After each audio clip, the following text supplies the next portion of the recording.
Yan, pag ito yung sinasabi ko, dapat tunnel dito, dapat noon mga ka-angel. Left doon mga ka-angel, yung bump. Pagka ganoon, sa right, papunta po yun ng downtown, 16th Avenue. Pagka dediretso kayo yan, hanggang doon po kayo makapunta kayo sa north ng Calgary. Ayan, yan. Pakita nyo, yan po yung dating Olympic. Yan, maraming kondo mga ka-angel. Ito, wala pa yung dati na dumating ako dito mga ka-angel. Ayan mga ka-angel, oh. Yan, oh. Yan, yung nasa taas dyan, oh. Yan po, yan mga ka-angel, oh. Yan, oh.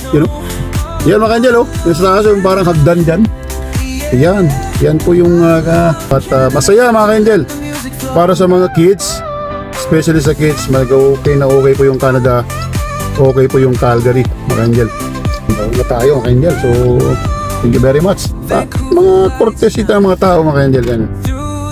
Ayan mga ka-angel, oh. Yan, oh. Oh, ayan, para makita nyo mga ka-angel. Ayan. So ganyan yung mga ka-angel, oh. Ayan, oh. Ayan. Yan po yung ski yan. Yan po yung Canada dati, Olympic mga ka-angel. Oh, ayan, oh. Ganda. So yan po muna ang video natin mga ka-angel. At ingat po kayo lagi. Stay safe for Arid Works. Ito po yung lingkod yung katrabaho Kalakwatsa, Kuya JJ. Hanggang sa muli at thank you very much po sa panonood. Okay.